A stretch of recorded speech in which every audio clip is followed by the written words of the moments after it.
हाँ है ना? अब देखो हमारी बात, सारे लोग रिलैक्स हो जाओ, क्योंकि यहां पर सबसे ज्यादा आप भ्रमित होते हैं। और दिक्कत की बात यह है कि आप पता होने के बाद अब गलत लगा के आते हैं, आप ऑप्शन गलत टिक करके आते हैं, वहां पर आपके नंबर कम हो जाते हैं। और ये चीजें ऐसी है कि हम बहुत दिनों से पढ़ते आ रहे हैं लेकिन फिर भी क्लियर नहीं। एक आपका जो आंखों का दोष, बहुत दिनों से पढ़ते आ रहे हैं लेकिन फिर भी लड़के गलत करके आते हैं। दूसरा, यहां से कहीं अभी केंद्रीय हो आप, केंद्रीय बल, ससंजक बल और असंजक बल, बहुत सारी चीजें गलत करके आते हैं। कहीं लिफ्ट के क्वेश्चन गलत करके आते हैं। ईमानदारी से बताइए, जितने लेक्चर आपके कंप्लीट हो गए वहां से गलती तो नहीं होगी? वहां से गलती तो नहीं होगी? ये फिजिक्स निपट जाने दीजिए, फिर हम आपको एक दिन में 12 बजे बुलाएंगे, 12 से 4 आप एक ही दिन में सारी फिजिक्स का नोट्स पढ़ेंगे। आप पढ़ेंगे और अगले दिन हम आपका टेस्ट लेंगे, कम से कम 250 क्वेश्चन। कितने क्वेश्चन? तो अपन एक चीज से बिल्कुल कंप्लीट हो जाएंगे कि आज हमारी साइंस कंप्लीट। हमें टाइम थोड़ा और बढ़ाना है, टाइम बढ़ाना है, वर्क बढ़ाना है, ताकि इस बार हम आपको रिजल्ट दे सकें। हमारी कोचिंग का भी कुल मिलाकर के आप पर ही रिजल्ट निर्भर है, क्योंकि हमने बताया ना पहले 700 बच्चे बैठते थे, 700 में से 300 हो गए, बहुत रिजल्ट आ गया। लेकिन अब तो केवल हमने 150 सीटें रखी हैं, तो 150 में से 150 भी निकल गए, तब भी लोग कहेंगे कि 150 निकले। वो ये थोड़ी कहेंगे कि 150 बैठे थे, लेकिन कहेंगे ये कि 150 निकले। तो हमें पूरा रिजल्ट चाहिए हमें। चलिए, अभी केंद्रीय बल और अब केंद्रीय बल।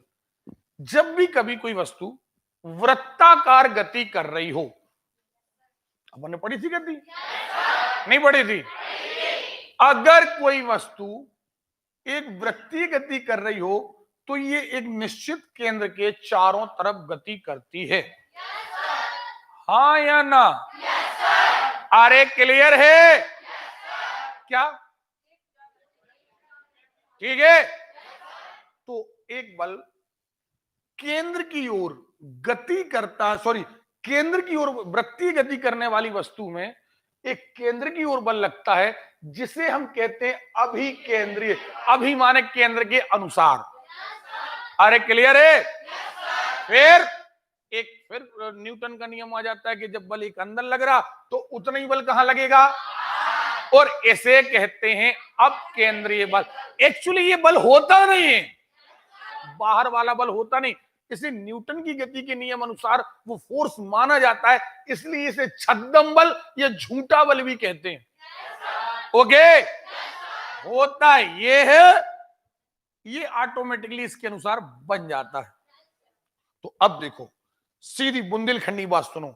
ऐसा बल जिसके कारण आप केंद्र से जुड़े रहें या केंद्र की ओर झुकें, केंद्र की ओर आपको लगे कि आप केंद्र की ओर झुक रहे हैं, तो कौन सा बल काम आएगा?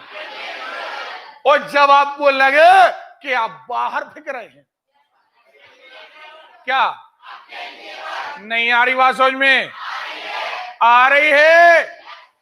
जैसे आपने एक रस्सी से एक पत्थर बांधा, सॉरी, एक रस्सी से एक पत्थर बांधा और ये पत्थर आप घुमाए जा रहे हैं।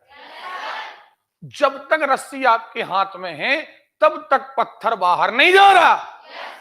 कोई पूछे क्यों भैया, पत्थर क्यों बाहर नहीं जा रहा? आप कहोगे अभिकेंद्रीय बल के कारण। काय के कारण? अरे क्लियर है भाई? उस पत्थर को बाहर नहीं जाने दे रहे हैं तो एक बल तो काम कर रहा है। कौन सा बल काम कर रहा? लेकिन सोचो, अब ये डोरी टूट गई, ये डोरी, अब पत्थर कहां जाएगा? फेंके जाएगा। कोई ने पूछो, डोरी टूटने पर पत्थर बाहर फेंक गया, कौन सा बल? सिद्धांत ही है। अंदर जो ला रहा है वो जो बाहर फेंक रहा है। ओके, अब मोटरसाइकिल चला रहे, ओके, मोटरसाइकिल आप चला रहे हैं, मोड़ आ गया, तो जिस ओर मोड़ रहता है आप उसी ओर झुकते हैं कि उल्टे झुकते हैं? बताना जा रहा। आप जिस ओर मोड़ है, जैसे आपको यहां पर ये मोड़ आ गया ऐसा, तो आप इसी ओर झुकेंगे ना कि नहीं झुकेंगे? जब इसी ओर झुकेंगे तो आप बताइए, हाँ या ना? पक्षी जिस ओर मुड़ना होता है वहां झुक जाते हैं। कौन सा बल? साइकिल चलाने वाला उसी दिशा में साइकिल झुकाता है। अरे क्लियर है? लेकिन आप एक कार में बैठे हैं, कार में बैठे, बिल्कुल सही है। अब आपने एक बात और देखी हो, सड़कें जब आप बहुत दूर दूर तक जाते हो, जब मोड़ आता है तो मोड़ पर सड़कें ऐसी होती हैं, तिरछी नहीं होती। कैसी? जिस ओर मोड़ उसी ओर सड़क का झुकाव, काय के कारण? अभिकेंद्रीय बल के कारण। ओके। लेकिन हम बच्चों से कहते हैं, एक बच्चों को गेट के पास मत बिठाना, बच्चों को गेट के पास मत बिठाना, ना हो जाने कब गेट खोल दें। क्यों? अगर ये गाड़ी ऐसी जा रही है, जा रही है, अचानक गेट खुल जाए तो आप कहां जाओगे? अंदर फेंकोगे या बाहर? आप बाहर फेंक जाओगे। कौन सा बल? अब केंद्रीय बल। कौन सा बल? हमें आवाज नहीं आ रही। अरे क्लियर है? चलिए, कई सारे बच्चों ने शायद इस सर्कस में कभी गेम देखा हो या ना देखा हो, यूट्यूब पर देखना, अगर एक मौत का कुआं कहलाता है। इस मौत के कुएं में क्या होता है? एक आदमी मोटरसाइकिल चलाता है और इतनी तेज मोटरसाइकिल चलाता है कि ये मोटरसाइकिल इसकी दीवारों से सटी रहती है, हाँ या ना? अगर ये थोड़ी सी भी, ये दीवार से मोटरसाइकिल थोड़ी कहां जाए, 1 इंच भी दूर, तो कहां गिरेगा? और उसकी मौत हो जाएगी। इसलिए मौत का कुआं कहलाता है। तो वो चाहता क्या है मोटरसाइकिल वाला? मोटरसाइकिल चलाने वाला ये चाहता है कि हम बाहर फेंके रहें। अगर बाहर फेंके रहेंगे तो दीवार से सटे रहेंगे, हाँ या ना? और अगर बाहर नहीं फेंक पाए तो हम कहां आ जाएंगे? अंदर, और यहां गिर के मर जाएंगे। तो वो एक्चुअली कौन से फोर्स का इस्तेमाल कर रहा? काय का इस्तेमाल कर रहा? रटने की जरूरत तो नहीं है। आपकी गाड़ी में आप मडगार्ड लगाते हो, ये आपकी गाड़ी का हैंडल है, यहां पर आप मडगार्ड लगाते हो, क्यों? किस बल को कंट्रोल करने? अब केंद्रीय। अरे भैया, इसमें जो कीचड़ लग गया है, ये कीचड़ बाहर फेंकेगा, कहां फेंकेगा? और आपके कपड़ों पर जा लगेगा। तो आप बताइए कि ये बाहर फेंकना मतलब, बाहर फेंकना मतलब, तो गाड़ी में मडगार्ड जो लगाए जाते हैं, तो अब केंद्रीय बल को कंट्रोल करने के लिए, ओके। अब देखो, आपने अपनी शर्ट धोई या पैंट धोया और अपने हाथ में पकड़ा और आपने जोर से उसे घुमाया, घुमाया, उसका पानी कहां जाएगा? क्यों चला जाएगा भाई? अब केंद्रीय बल के कारण चला जाएगा। बस यही काम तो आपकी वॉशिंग मशीन करती है। आप यहां हाथ से घुमा रहे, वहां मशीन घुमा रही, और घूमने के कारण पानी कहां फेंक रहा? कहां फेंक रहा? नहीं फेंक रहा? फेंक रहा है। क्या नहीं फेंक रहा? तो कौन सा बल? एक बात, एक क्वेश्चन बहुत ज्यादा पॉपुलर हो चुका है, बहुत ज्यादा आता है, दूध से मक्खन निकालना। क्या? अरे क्लियर है? तो दूध से मक्खन निकालने में, दूध से मक्खन निकालने में अब क्या होता है? मक्खन को हम कहते क्रीम। क्या कहते? तो दूध में 2 चीजें पाई जाती हैं, एक दूध और एक मक्खन। एक दूध और एक, यानी क्रीम। क्रीम यानी दूध और क्रीम, ये दोनों अणु जुड़े रहते हैं और नॉर्मली हम पता नहीं लगा पाते कि ये हैं कहां। जब आप दूध उबालते हो तो दूध उबालने पर क्या होता है? इनके जो बॉन्ड हैं वो टूट जाते हैं, तो क्रीम अलग, दूध अलग। लेकिन कई बार अब ऐसी विधियां आ गई कि आपको उबालने की जरूरत नहीं। क्या करते हैं, करते ये हैं कि हम दूध को एक हौज में घुमाते हैं गोल गोल। अब जब गोल गोल घूमेगा और दो दोस्त आपस में हाथ पकड़े हैं और उनको गोल गोल घुमाए, अब उन पर अब केंद्रीय बल भी लग रहा और अभिकेंद्र, जिस्म जो भारी दोस्त होगा वो वजन के कारण बाहर फेंक जाएगा, वो जो हल्का दोस्त होगा वो वहीं रहेगा, हल्का वजन के कारण बाहर नहीं फेंक पाएगा, और जो भारी दोस्त है उसका हाथ छूट करके ऐसा ही होगा। दो दोस्त हाथ पकड़ के घूम रहे हैं, खूब तेज घूम रहे, हाथ छूटा, भारी वाला बाहर और जो हल्का था वो वहीं, दोनों का हाथ छूट गया। बस यही दूध में किया जाता है।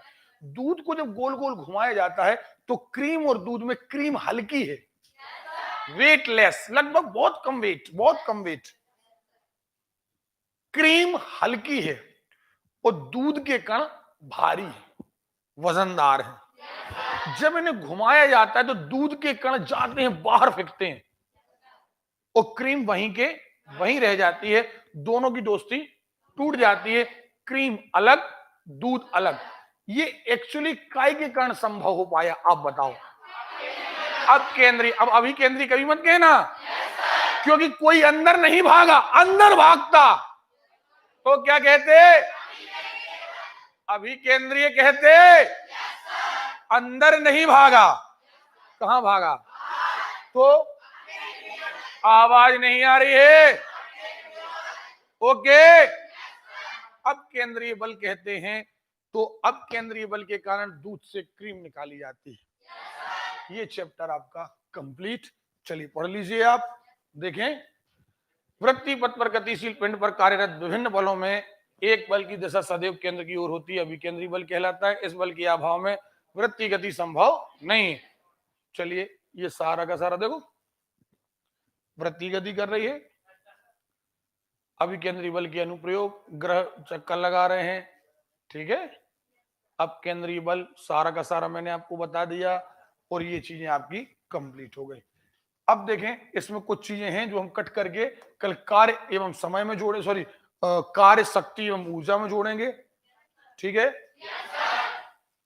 एक बात और, मेरी सारे बच्चों से गुजारिश है, जितने लोग संभव हो सकता है वो शाम की क्लास जरूर ज्वाइन करें।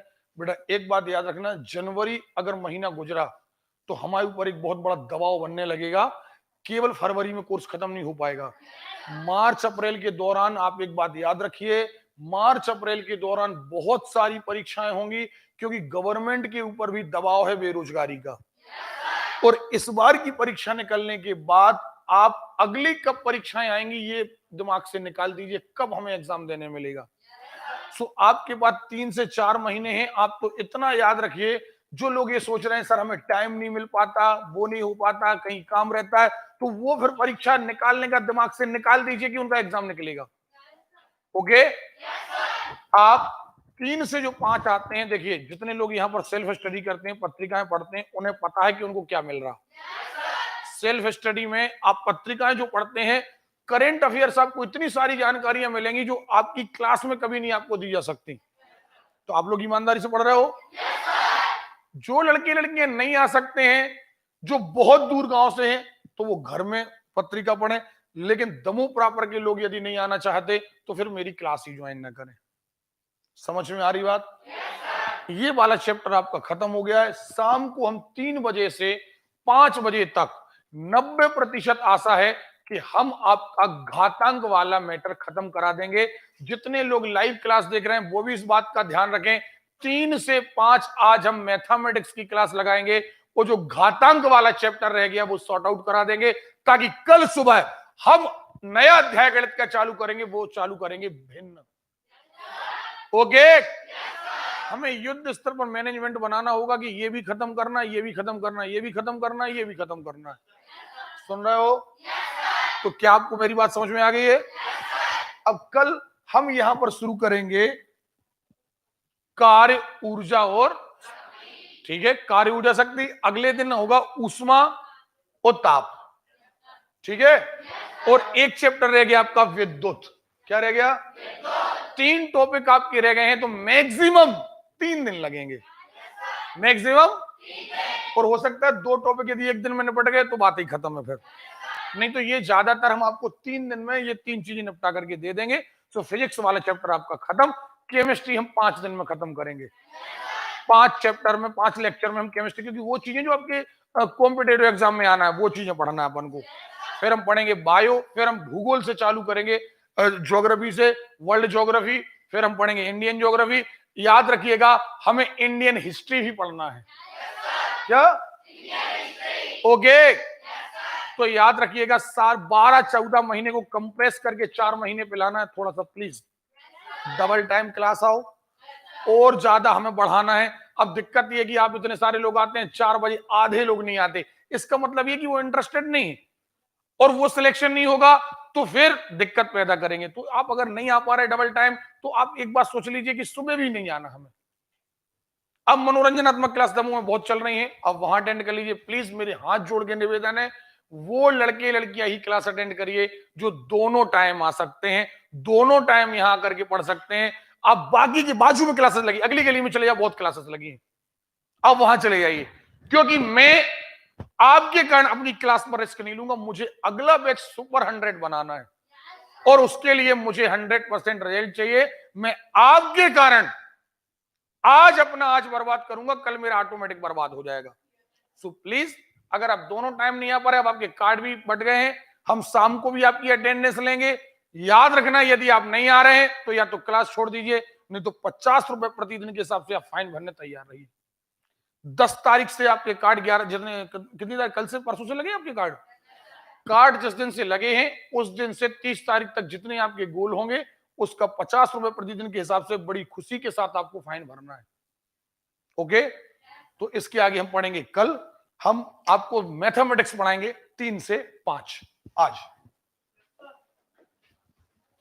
निकल जाइए।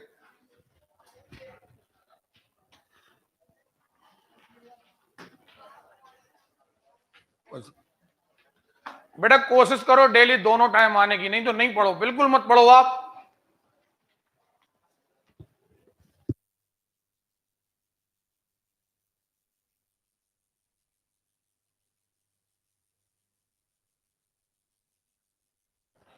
और होमवर्क करके आना शाम को, शाम को घातांक वाला होमवर्क चाहिए हमको।